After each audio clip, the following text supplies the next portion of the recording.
The stars looked cold and distant through the viewing port of the Nexus Prime. Commander. Vex pressed his scaled hand against the reinforced glass and watched the planet below turn slowly in the darkness.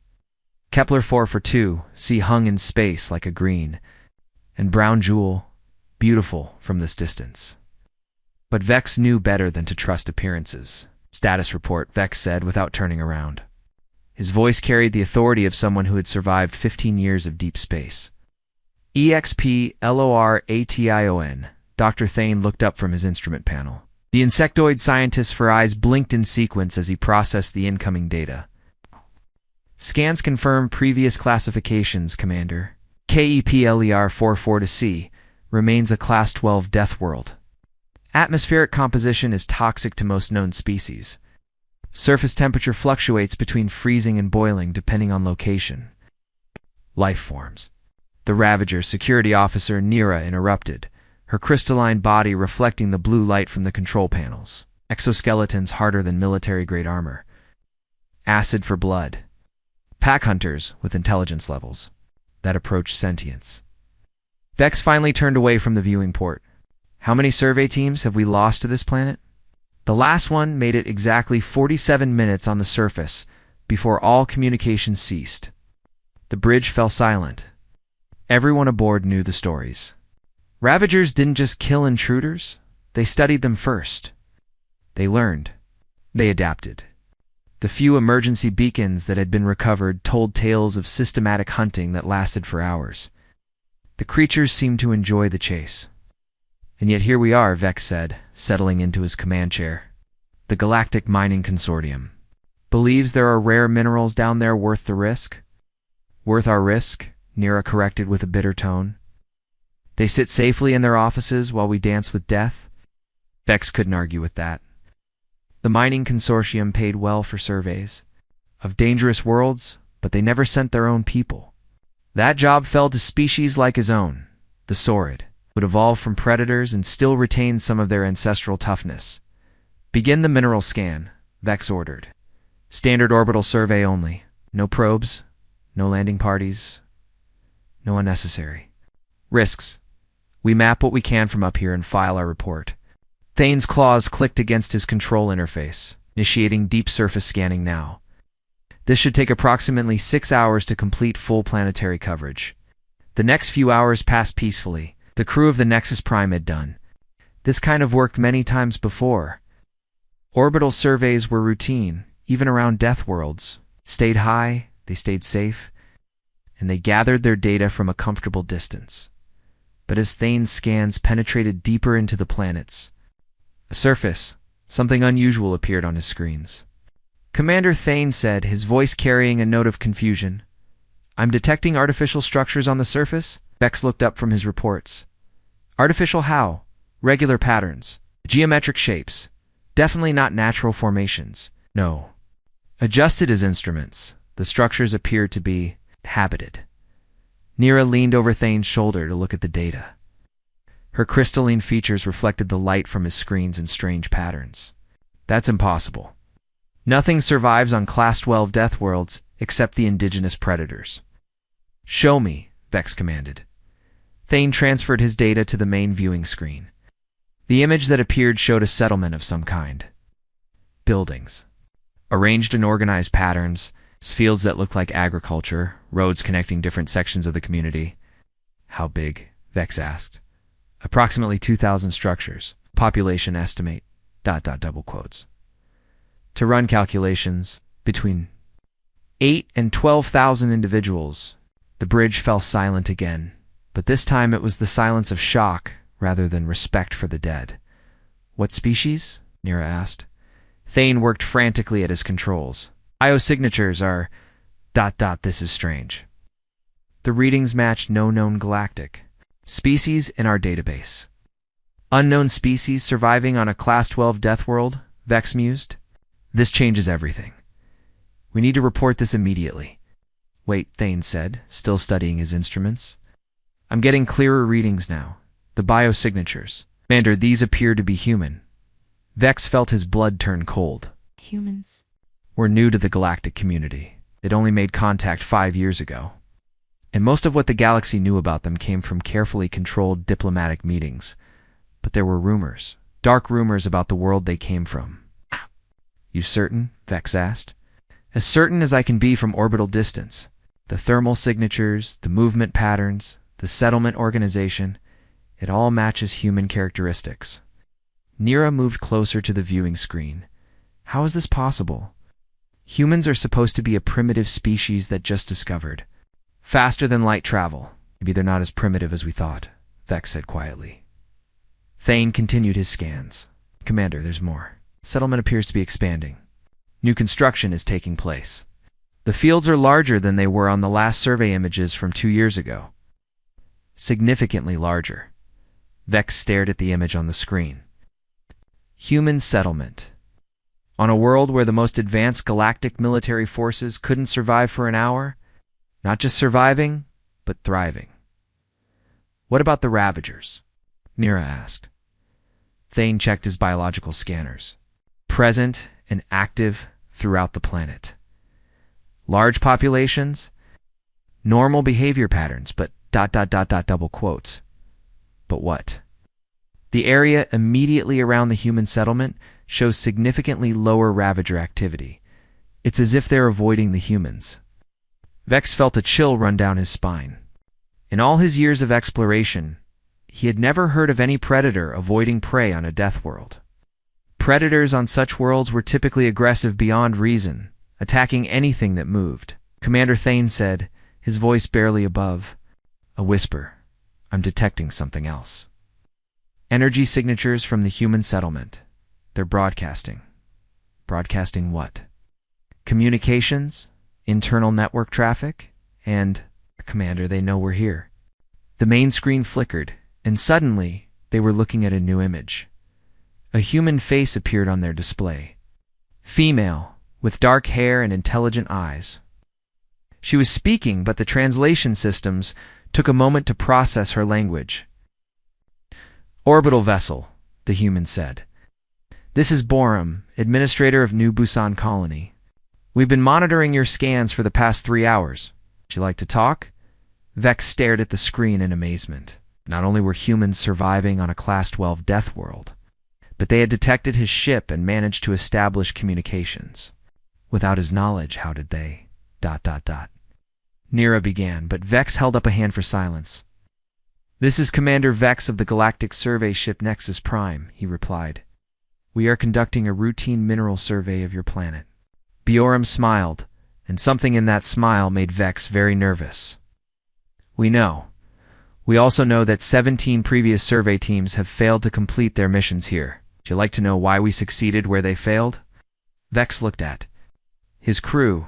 Thane was staring at his instruments in fascination. Nira had moved closer to the communications array, her crystalline body tense with anticipation. Yes, Vex said finally. We would very much like to know that. Biorum's smile grew wider. Then perhaps it's time we had a proper conversation about what it really means to survive on a world like this. The screen went dark, leaving the crew of the Nexus Prime alone with their questions and a growing sense that everything they thought they knew about humans was about to change.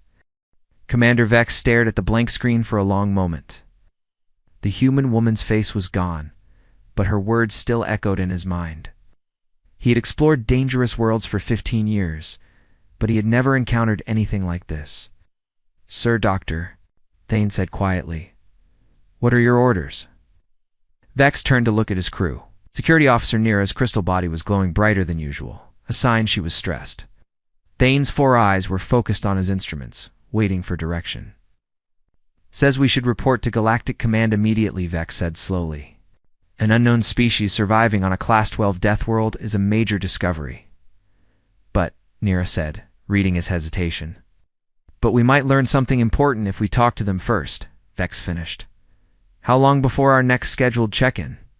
Thane consulted his chronometer. 72 hours, Commander. Vex made his decision. We observed for 24 hours. No direct contact yet. I want to understand what we're dealing with before we involve the bureaucrats. For the next 6 hours, the crew watched the human settlement through their long-range scanners. What they saw challenged everything they thought they knew about survival on. Deadly worlds. The humans moved freely across the surface. No environmental suits, no energy shields, no protective barriers. They walked around as if the toxic atmosphere was no more dangerous than a gentle breeze. "This is impossible," Nira said, watching a group of humans tend to their crops. "The atmosphere down there should kill them in minutes." Thane was studying his biological scanners. Their physiology appears to have adapted somehow. Their lung capacity is larger than normal human parameters. Their skin shows signs of chemical resistance, and their blood chemistry. What about their blood chemistry? Vex asked. It's been modified, enhanced. They're processing toxins that would kill most galactic species. On the screen, they watched human children playing in fields that should have been poisonous. The children were laughing and running around like it was the safest place in the universe. "Look at this," Thane said, adjusting his scanners to focus on the settlement's edge. "The humans have established some kind of perimeter, but it's not what you'd expect. Instead of walls or force fields, the humans had planted gardens. Beautiful flowering plants formed a border around their community. But as Thane's scanners penetrated deeper, he discovered something strange. These plants aren't just decorative," he said. "They're releasing chemical compounds into the air, complex pheromones and biological markers." "What kind of markers?" Vex asked. "I'm not sure. But look at this." Thane switched his display to show heat signatures. The Ravagers are everywhere on this continent, except in a perfect circle around the human settlement. The display clearly showed hundreds of Ravager heat signatures moving across the landscape. But there was a gap around New Busan, as if an invisible barrier was keeping the deadly predators away. The plants, Nira realized. They're using the plants to communicate with the Ravagers somehow. "Communicating what?" Vex asked. "Maybe telling them to stay away," Thane suggested. "But that would mean the humans have learned to speak to the apex predators of a Class 12 Deathworld." The idea was so incredible that none of them wanted to believe it. Species had been trying to communicate with Deathworld predators for centuries. The best anyone had managed was to avoid being eaten for a few extra minutes. "There's something else," Thane said, switching to a different scanner mode. "The human settlement isn't just surviving, it's thriving. Their population has grown by 15% in the past year. Their agricultural output is increasing. They're not just hanging on, they're building something permanent." Vex watched a group of humans constructing a new building. They worked with efficient coordination, like they had been doing this kind of work their whole lives. There was no fear in their movements, no constant watching for danger. They acted like they owned this world. Commander Nira said suddenly. "Incoming transmission." The main screen activated again. This time it showed a different human. A male with strong features and alert eyes. He was standing in what looked like a control room filled with sophisticated equipment. "Good evening, Nexus Prime," the human said. "Security Chief of New Busan. We noticed you've been watching us for several hours. Is there something specific you'd like to?"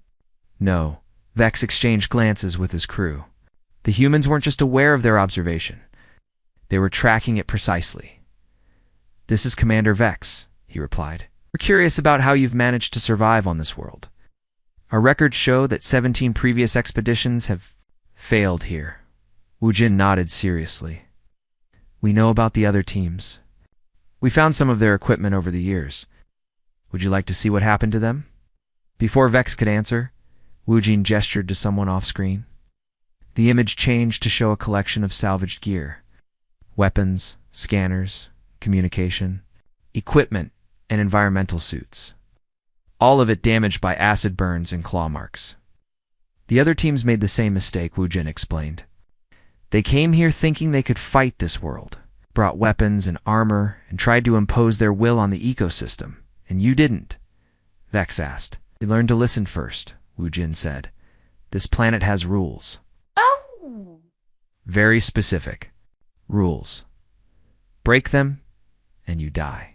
Follow them, and you can not only survive, but prosper. "What kind of rules?" Nira asked. Wu Jin smiled, and like Bjorn before him, there was something unsettling about that expression. The first rule is respect. Everything on this world has earned its place through millions of years of evolution. The second rule is patience. You don't change a death world overnight. You change yourself to fit the world. And the third rule? Thane asked, understanding. You have to learn the language of this place. The chemical signals, the behavioral patterns, the territorial boundaries. Once you understand how to speak to this world, it will speak back to you. The screen changed again, showing humans working alongside creatures that looked like smaller versions of Ravagers. The humans were directing the creatures in construction work, and the creatures were following their instructions. You've domesticated Ravagers? Vex asked in shock. Not domesticated? Partnered. These are juveniles who were separated from their packs. We offered them protection and food in exchange for cooperation. It took 2 years to establish the relationship, but now they're part of our community. Dr. Thane was frantically taking notes.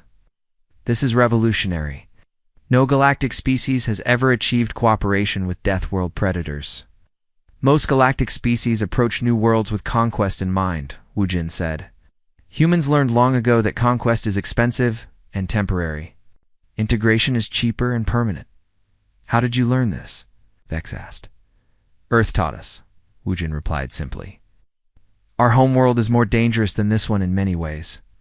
We spent thousands of years learning to work with our environment instead of against it. When we came here, we applied the same principles. The conversation continued for another hour. Wujin showed them more of the settlement, explained their agricultural techniques, and demonstrated some of their communication methods with the local wildlife. By the end, Vex's understanding of human capabilities had been completely transformed. Final question, Vex said. Are you sharing this information with us? Most species would keep these techniques secret. Wujin's expression became serious, because the galaxy is full of dangerous worlds that could be turned into homes with the right approach. And because humanity believes that knowledge shared is knowledge multiplied, you're willing to teach other species your methods? We're willing to teach anyone who approaches with respect instead of greed, Wujin said. The mining consortium wants to strip this world bare and move on. We want to build something that will last for generations. The screen went dark, leaving the crew of the Nexus Prime with a decision to make. They had discovered something that would change galactic civilization forever. The question was, what they would do with that knowledge, Commander Thane said. Quietly. This changes everything we know about planetary colonization. I know, Vex replied, staring at the planet below. The question is whether the galaxy is ready for this kind of change. Outside the viewing port, Kepler 440C continued its slow rotation. But now it didn't look like a death world to Commander Vex. It looked like the future.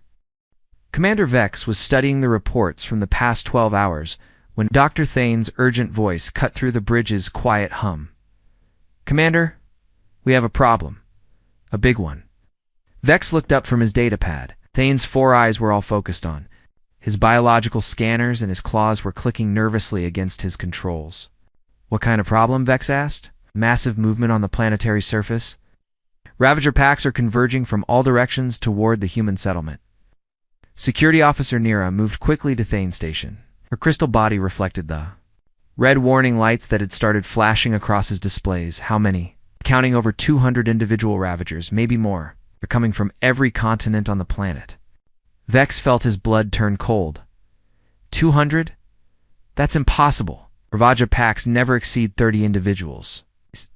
These aren't normal pack movements, Thane said, his voice tight with concern. Something has triggered a planet-wide migration. The major predator groups are moving toward New Busan at the same time. On the main viewing screen, Thane displayed a real-time map of the planet's surface. Red dots representing Ravager signatures were streaming across the continents like rivers of death, all flowing toward the small green dot that marked the human settlement. How long before they reached the humans? Vex asked. Thane ran quick calculations. At current speed, the first groups will arrive in approximately 18 hours. The main force will hit the settlement at dawn tomorrow. Vex stared at the display in horror. He had seen what a single Ravager could do to a military outpost. 200 of them would be like a natural disaster with claws and acid blood. Could cause this kind of behavior? Nira asked. Thane was scanning his environmental monitors. I'm detecting unusual solar activity. A massive solar flare hit the planet 6 hours ago. It disrupted the magnetic field and sent electromagnetic pulses through the atmosphere. So, Ravagers use magnetic fields for navigation and territorial marking. The solar flare has confused their natural instincts. They're reverting to ancient migration patterns, heading for what they perceive as the safest territory on the planet. Happens to be where the humans live, Vex said grimly. The irony is terrible, Nira said. The humans created such a safe zone that it's attracting every predator on the planet. Vex made a decision. Open communications with the human settlement. They need to know what's coming. The main screen flickered and Bjorm's face appeared. She was in what looked like a command center, with multiple displays showing various parts of the settlement. Other humans were working frantically at control stations around her. Commander Vex, she said. We've been expecting your call. You know about the Ravagers? We detected the solar flare and predicted the migration 6 hours ago. We've been preparing ever since. Bjorm gestured to the activity around her. This isn't the first time we've dealt with planetary-scale predator movements. Vex was amazed by her calm tone. 200 Ravagers are heading for your settlement? Need to evacuate immediately. We can provide orbital support for an emergency. Extraction. Bjorm smiled, and once again Vex found that smile deeply unsettling. That's very kind of you, Commander, but we're not going anywhere. This is our home. You can't possibly fight 200 Ravagers, Nira protested from off-screen. Even Galactic military forces wouldn't attempt such a battle? You're right, Bjorm agreed. We can't fight 200 Ravagers using Galactic military tactics. But we're not using Galactic tactics. Before Vex could ask what she meant, another human appeared on the screen. This was Wujin, the security chief they had spoken with before.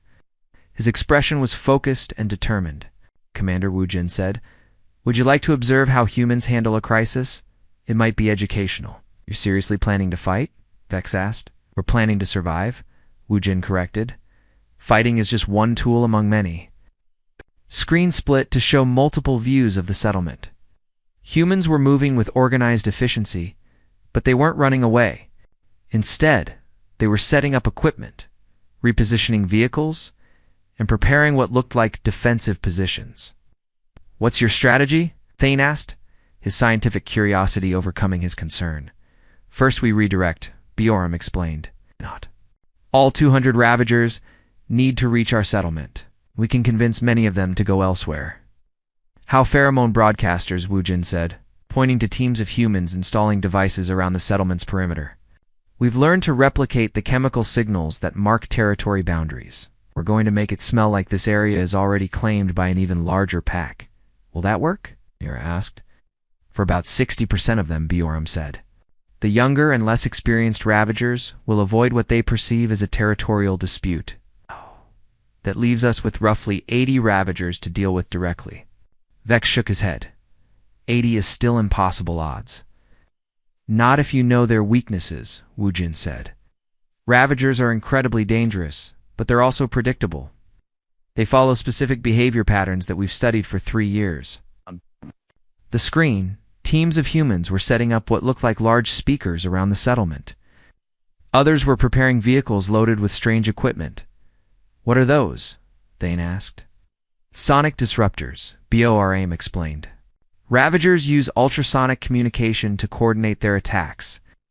If we can jam their frequencies, we can break up their pack coordination and the vehicles. Mobile units equipped with electromagnetic pulse generators, remember Ravagers. Navigate using magnetic fields. We can confuse their directional sense and make them easier to manage. Vex watched in fascination as the humans continued their preparations.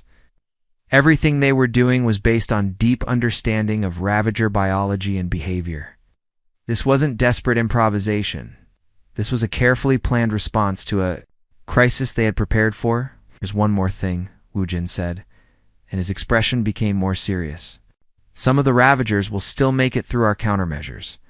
For those, we'll need to use more direct methods. You mean fighting? Nira said. We mean negotiation, Bjorm corrected. Ravagers respect strength, but they also understand dominance hierarchies. If we can establish ourselves as the alpha predators in this territory, the remaining Ravagers will either submit or leave. How do you negotiate with creatures that communicate through chemical signals and ultrasonic frequencies? Vex asked. Wujin smiled grimly, very carefully, and with a lot of backup plans. The screen showed more human activity. Teams were setting up what looked like medical stations. Others were positioning heavy equipment in strategic locations. Children and elderly humans were being moved to the center of the settlement, but nobody was panicking, Commander Bjorm said. We're about to demonstrate something that no galactic species has ever attempted. We're going to show you how to turn a planetary crisis into an opportunity for coexistence. And if you're wrong? Vex asked. If your methods don't work? Bjorm's expression became deadly serious. Then you'll have a front row seat to watch 12,000 humans prove that Earth didn't raise any prey species. The screen went dark, leaving the crew of the Nexus Prime to watch and wait. Below them, human settlement continued its preparations while streams of deadly predators flowed across the planet's surface toward what might become the greatest battle in the history of interspecies contact. Should we inform Galactic Command? Nira asked quietly. Vex stared at the planet below. Not yet. If the humans succeed, this will change everything we know about planetary colonization. If they fail, there won't be anything left to report, Thane finished.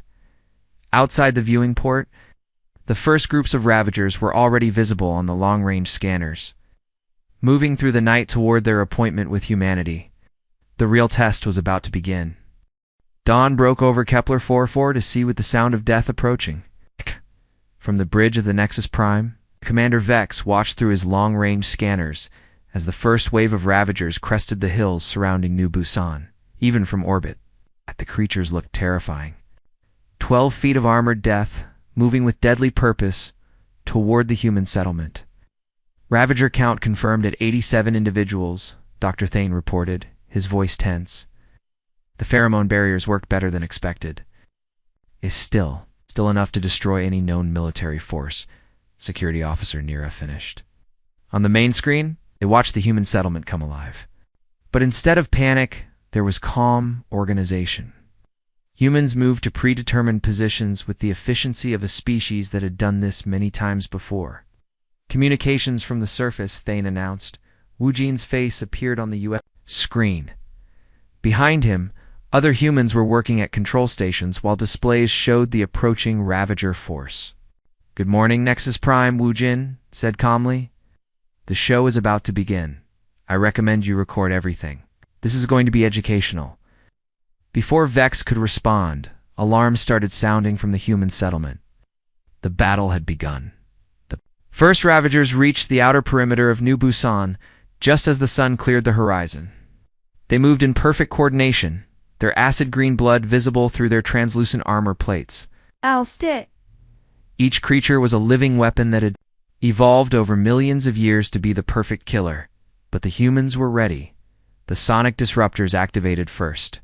Massive speakers hidden around the settlement's edge began broadcasting ultrasonic frequencies that jammed Ravager communication. The effect was immediate. The coordinated advance faltered as individual Ravagers lost contact with their pack leaders. Brilliant, Thane whispered, watching his instruments. They're breaking up the pack structure before the real fighting starts.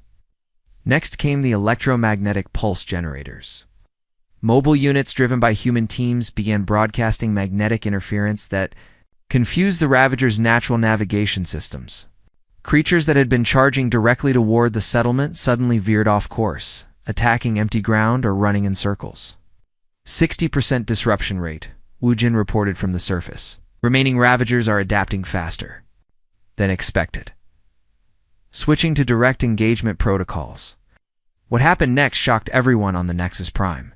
Instead of hiding behind walls or energy shields, teams of humans emerged from the settlement and moved toward the confused Ravagers. They weren't running away from the deadliest predators in known space. They were hunting them. This is insane, Nira said.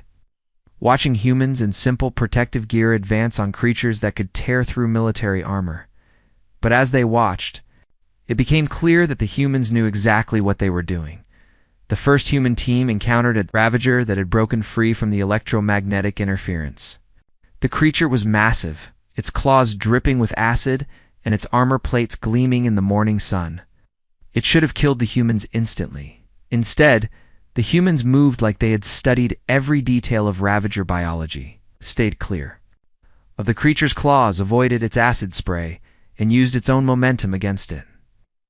One human distracted it from the front, while others positioned explosive charges at precise points on its armor. The explosion wasn't large, but it was perfectly placed. The Ravager's armor cracked along natural stress lines, and the creature collapsed, disabled, but not dead. They're not trying to kill them, Vex realized. They're trying to capture them. Across the battlefield, similar scenes played out. Human teams worked with surgical precision, using the planet's own dangerous environment as a weapon. They redirected streams of acid water to create barriers. They triggered controlled landslides to separate Ravager groups. They used toxic gas vents to force the creatures into predetermined positions. "This isn't warfare," Thane said in amazement. "This is environmental engineering on a tactical scale." One team was led by a young human who couldn't have been older than 20. The observers on the Nexus Prime watched as he coordinated drone swarms with the skill of a veteran general. His drones released synthetic pheromones that turned Ravager pack instincts against them, causing confusion and friendly fire incidents. "Who is that?" Nira asked. Taeho Woojin replied from the surface. "Our communications specialist. He's been working on Ravager psychology for 2 years. Meanwhile, another human was demonstrating engineering skills that defied belief. Sujin, the settlement's environmental engineer, was literally reshaping the battlefield in real time. She triggered seismic charges that created new ravines, redirected underground water flows, and even caused volcanic vents to open in strategic locations. "She's weaponizing the entire planet," Vex said in disbelief. But the most shocking moment came when the largest Ravager pack, led by an enormous alpha specimen, broke through all the human countermeasures and charged directly toward the settlement's center. Boarm herself stepped out to meet them. She was wearing simple protective gear and carrying what looked like basic climbing equipment against creatures that had terrorized the galaxy for centuries. She looked impossibly small and fragile, but she didn't act afraid. Instead, she did something that no galactic species had ever attempted. She began to communicate with the Alpha Ravager using its own behavioral language. Her movements were precise and deliberate. She made specific gestures, released chemical signals from devices on her belt, and produced ultrasonic sounds through a specialized device. To the observers on the Nexus Prime, it looked like an elaborate dance. The Alpha Ravager stopped its charge. Its massive head tilted as it studied the small human standing before it. The creature's pack gathered behind it, waiting for its decision. "What is she doing?" Nira whispered. "She's challenging it to single combat," Woojin explained, his voice filled with pride and concern.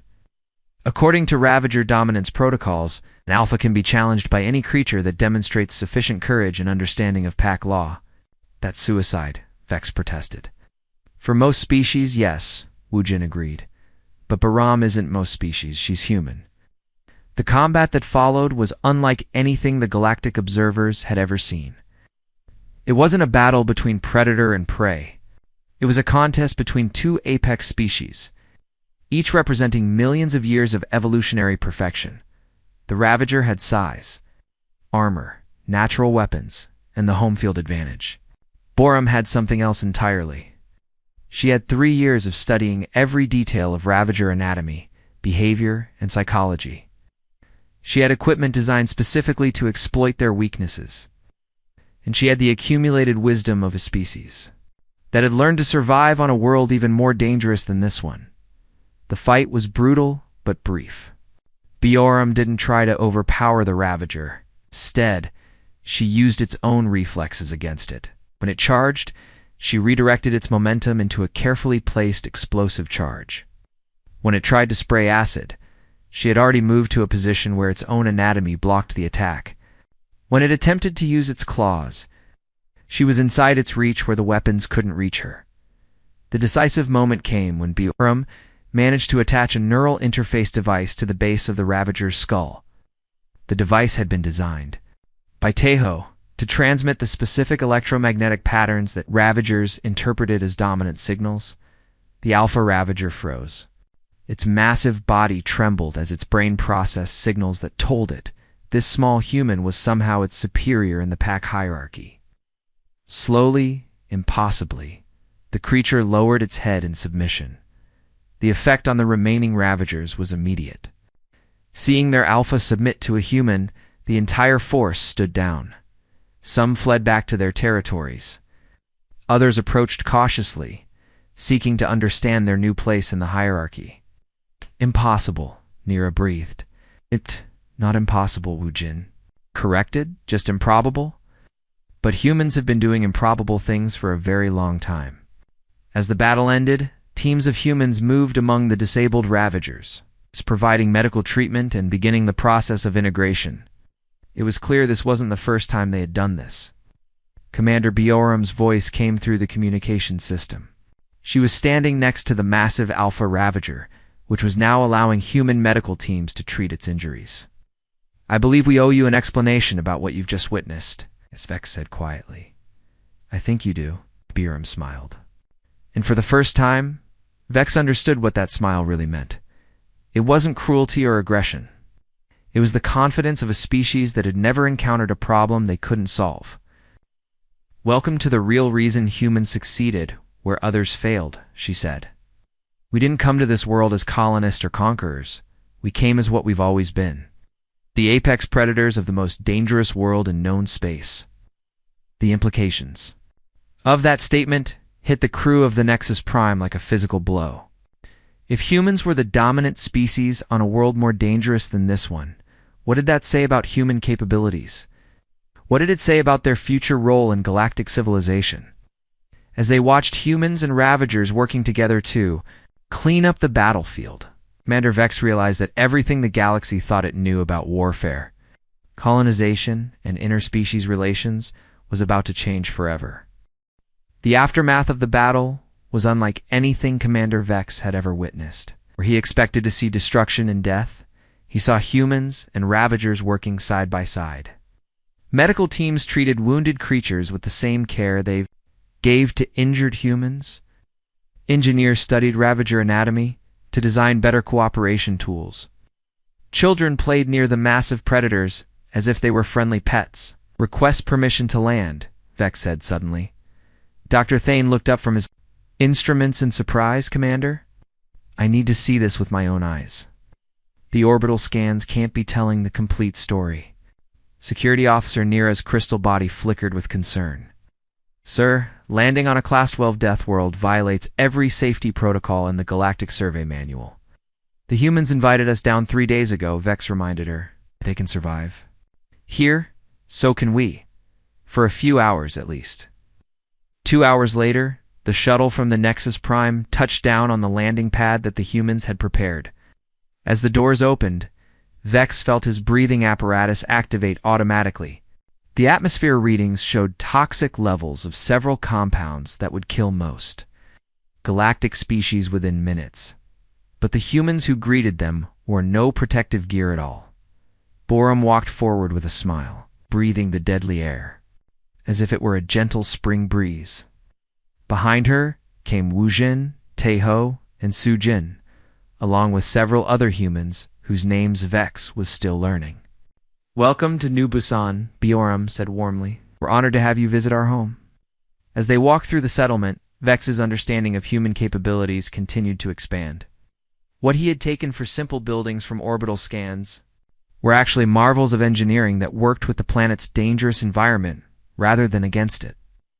"The walls are grown, not built," Sujin explained, running her hand along a surface that looked like metal but felt organic. "We use modified plant fibers that absorb atmospheric toxins and convert them into building materials. The more poisonous the air gets, the stronger our buildings become." Tejo led them to the communication center where he had coordinated the battle against the Ravagers.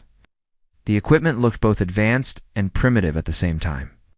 Sophisticated computers sat next to what appeared to be biological components that pulsed with their own life. Traditional electronics don't work well in this environment, Tejo explained. So we developed biocomputers that thrive on the same toxins that destroy normal machines. They're actually more efficient than anything we used on Earth. But the most remarkable sight was the integration between humans and Ravagers. The massive predators moved freely through the settlement. Their acid blood contained in specially designed channels that fed the human agricultural systems. Young Ravagers played with human children, their games carefully supervised by adults from both species. How is this possible? Nira asked, watching a human child ride on the back of a juvenile Ravager. Hey, these creatures were trying to kill you. Just hours ago, they weren't trying to kill us, Bioram corrected. They were following their migration instincts, looking for safe territory. When we proved that we were the dominant species in this area, they naturally sought to join our pack. Pack? Vex asked. Ravagers are social creatures with complex hierarchies, Wujin explained. They respect strength, but they also value cooperation and mutual benefit. Once we established dominance, we could negotiate the terms of coexistence. Paused at a medical station where human doctors were treating a wounded Ravager. The creature's armor had been damaged in the battle, and infection had set in. The human medics worked carefully around its acid blood, using techniques that appeared to have been developed specifically for Ravager physiology. We've been studying their biology for 3 years, one of the doctors explained. Their healing systems are actually quite similar to Earth reptiles, just scaled up and adapted for this environment. Dr. Thane was recording everything with fascination. This level of interspecies medical cooperation is unprecedented. How did you develop these techniques? Trial and error, the doctor replied with a grin. And a lot of very careful observation. Ravagers are surprisingly patient when they understand you're trying to help. As they continued the tour, Vex began. To understand the true scope of what the humans had accomplished, this wasn't just survival or even successful colonization. This was the complete transformation of a Deathworld ecosystem into something new and unprecedented. The key insight, Borum said as they stood on an observation platform overlooking the settlement, was realizing that every Deathworld is actually a perfectly balanced ecosystem. The things that make it deadly to outsiders are the same things that make it sustainable for those who understand it. Earth taught us that lesson, Wujin added. Our homeworld nearly killed us dozens of times before we learned to work with it instead of against it. What do you mean? Vex asked, though he was beginning to suspect he already knew the answer. Borum exchanged glances with her companions. Commander, what classification did the Galactic Council assign to Earth when humanity made first contact? Vex hesitated. The classification of human homeworlds was restricted information, but given what he had witnessed, the restrictions seemed pointless now. Class 15 Deathworld, he said quietly. The silence that followed was profound. Class 15 was a theoretical classification. Only 3 worlds in known space had ever received that designation, and all 3 were considered completely uninhabitable. Isn't just dangerous, Bjorn continued. It's a world where every single ecosystem is actively trying to kill you, where there's systems that can destroy continents, geological activity that reshapes landscapes overnight, predators that hunt in coordinated groups, diseases that evolve faster than medicine can adapt, and oceans filled with creatures that make Ravagers look like pets. And humans are the apex predators of that world, Tejo said with quiet pride. We didn't just survive on Earth, Sujin added. We thrived. We spread to every continent, every climate, every environment. We learned to make tools from anything, find food anywhere, and adapt to conditions that would kill most galactic species instantly. The implications hit Commander Vex like a physical blow. If humans had not just survived but dominated a Class 15 Deathworld, then their capabilities were far beyond anything the galaxy had imagined. That's why this place doesn't seem dangerous to us, Wujin explained. Compared to Earth, Kepler 442c is actually quite pleasant. The toxins are simpler, the predators are more predictable, and the environment is remarkably stable. You're saying this is easier than your homeworld? Nira asked in disbelief. Much easier, Bjorn confirmed. Earth has weather systems that make this planet's storms look like gentle rain. We have ocean predators that are larger and more dangerous than ravagers. And we have microscopic organisms that can kill you in ways that would make acid blood. Seem merciful. As the day continued, the crew of the Nexus Prime witnessed more marvels of human ingenuity. They saw atmospheric processors that turned toxic air into breathable atmosphere for visiting aliens. They observed agricultural systems that produced more food per acre than most galactic agricultural worlds. They watched human children learning to communicate with Ravager young as part of their regular education. This is just the beginning, Borum said as they prepared to return to their shuttle. We've proven that humans can not only survive on Deathworlds, but transform them into something better. We've shown that integration is possible with even the most dangerous predator species. What comes next? Ba asked. Biorum smiled, and now Vex understood that her expression wasn't threatening at all. It was the look of someone who saw unlimited possibilities where others saw only problems. We share what we've learned, she said. There are thousands of worlds in this galaxy that are classified as too dangerous for colonization. Worlds with valuable resources that could benefit everyone, but that no one dares to settle. With human techniques, those worlds could become homes instead of death traps. The galaxy isn't ready for that kind of change, Vex said. The galaxy will adapt, Wu Jin replied. Just like every other ecosystem we've encountered. The question is whether it will adapt quickly enough to benefit from human cooperation or slowly enough to require human dominance. As their shuttle lifted off from New Busan, Commander Vex looked down at the settlement one last time. A small human colony that morning was already growing. New construction was beginning on the outer edges. Ravagers were helping to clear land for expansion. Integration was accelerating. Commander Dr. Thane said quietly as they returned to orbit. What do we tell Galactic Command? Vex thought about that question for a long time. Do you explain that everything the galaxy thought it knew about dangerous worlds, apex predators, and the limits of civilization was completely wrong? How do you tell them that humanity wasn't just another member species, but a force that would reshape everything? We tell them the truth, he said finally. We tell them that the balance of power in the galaxy just shifted, and we were lucky. Enough to witness the moment it happened. Below them, New Busan continued to grow, and the future continued to change.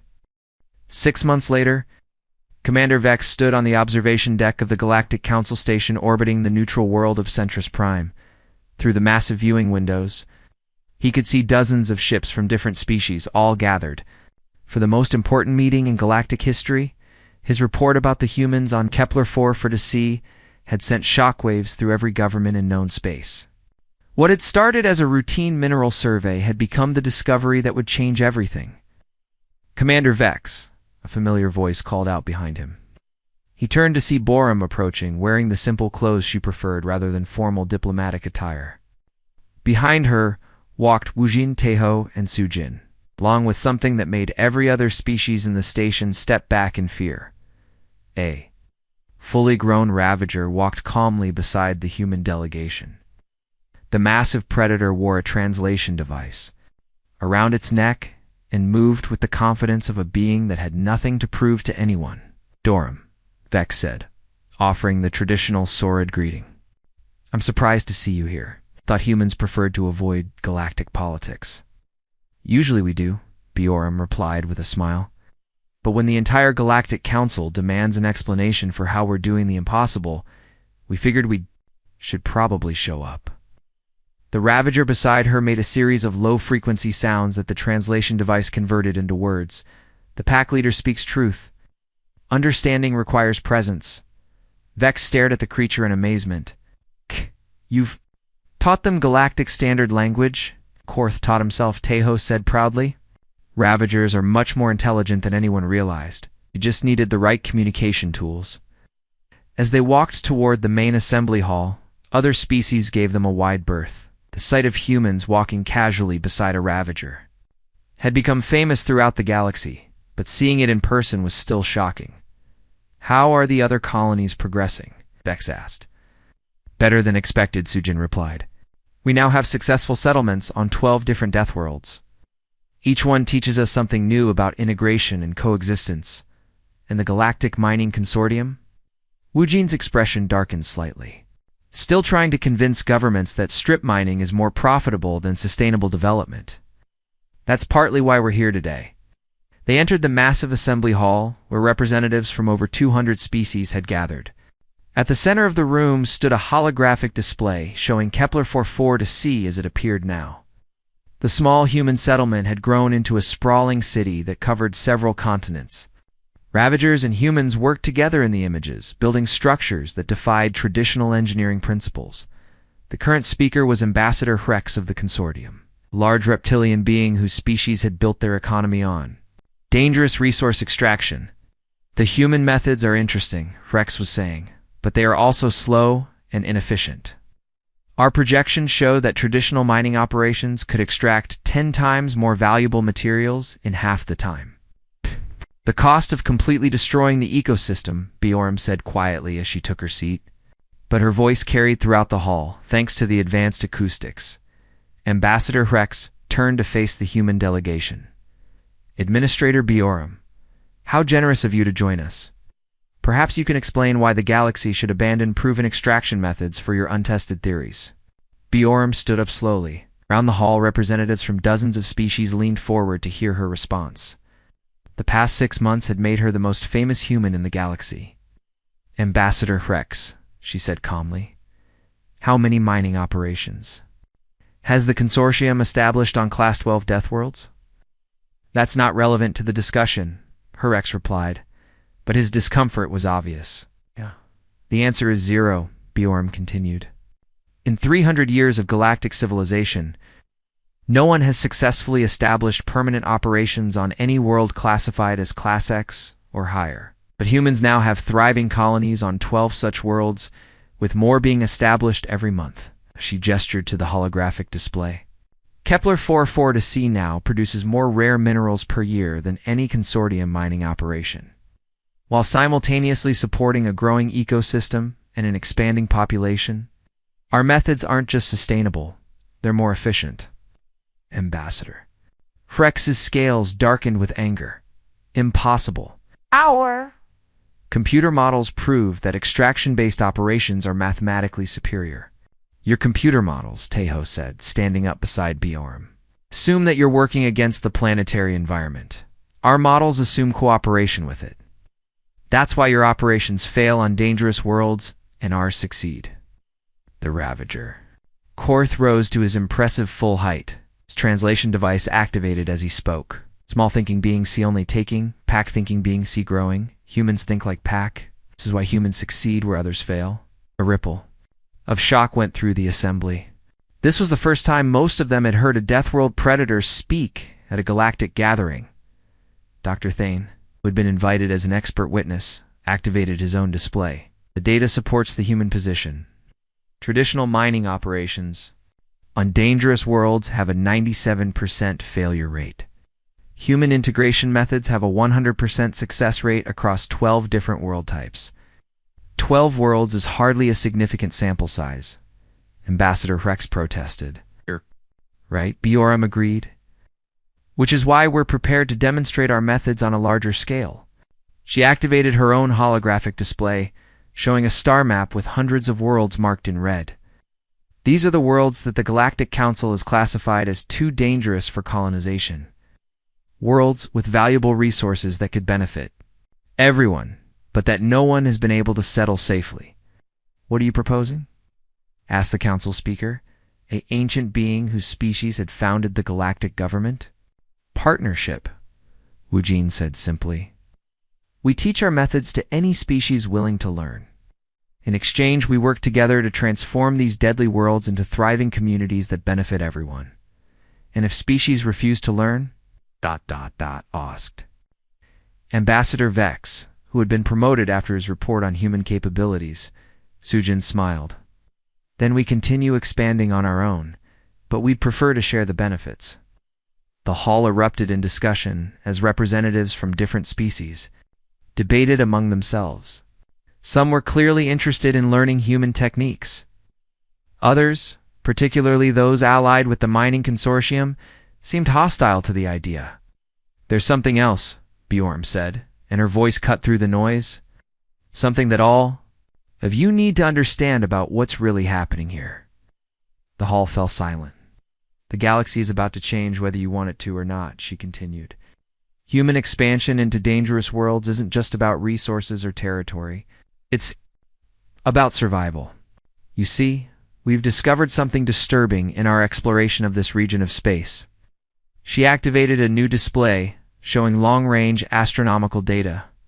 "In approximately 200 years, this entire spiral arm is going to pass through a cosmic radiation field that will make most currently habitable worlds uninhabitable. The only worlds that will remain safe are those that are already classified as dangerous, because they have the natural shielding and robust ecosystems needed to survive the radiation." The implications hit the assembly like a physical blow. Bjorn was right. The comfortable worlds that most galactic species called home would become death traps, while the death worlds that everyone avoided would become the only safe havens. "You're saying," the council speaker said slowly, "that dangerous worlds aren't just valuable resources. They're the future of galactic civilization." "That's exactly what we're saying," Bjorn confirmed. "Humanity isn't trying to conquer the galaxy. We're trying to help the galaxy survive. But we can only do that if other species are willing to learn and adapt." Ambassador Rex stood up angrily. "This is fear-mongering, designed to force acceptance of human methods." "Then verify the data yourself," Tejo said calmly. "We're happy to share our astronomical observations with any species that wants to check our work." The Ravager, Korth, spoke again. "Wise packs prepare for changing seasons. Foolish packs fight over territory that will become barren. Humans prepare. Others should choose, learn, or perish." As the assembly dissolved into heated debate, Bjorn walked back to where Commander Vex was standing. "That was quite a revelation," Vex said quietly. "Is it true about the radiation field?" "Every word," Bjorn replied. "We've been trying to figure out how to break the news gently, but the consortium's aggressive expansion forced our hand." "If species refuse to cooperate?" Bjorn looked out at the arguing representatives and sighed. "Then in 200 years, the galaxy will be populated primarily by humans and the species smart enough to learn from us. It's not what we want, but we've learned that survival doesn't always give you the options you prefer." Wu Jin joined them at the viewing window. "The ironic thing is that we genuinely want to help. Cooperation makes everyone stronger. But if they insist on seeing us as conquerors instead of teachers, ... then we'll survive, and they won't." Su Jin finished. "Earth taught us that adaptation is not optional." 6 months after that meeting, the first joint human-alien colony was established on a Class A Deathworld. Within a year, 10 more had followed. The species that embraced human methods found themselves able to access resources and territory that had been impossible to reach before. The species that refused to adapt found themselves increasingly isolated as the galaxy began to change around them. From his new position as Director of Interspecies Relations, Commander Vex often thought about that first day when they had discovered humans on Kepler-4 He had thought he was witnessing the discovery of an interesting survival technique. Instead, he had witnessed the birth of a new galactic order, one where the deadliest worlds in space would become humanity's gift to a galaxy that was running out of time to learn the difference between conquest and cooperation. And as he watched human-designed ships carrying mixed crews to distant death worlds, he realized that the galaxy would never be the same again. The apex predators of Earth had not come to dominate space. They'd come to teach it how to survive. Chat controls Sonnet 4.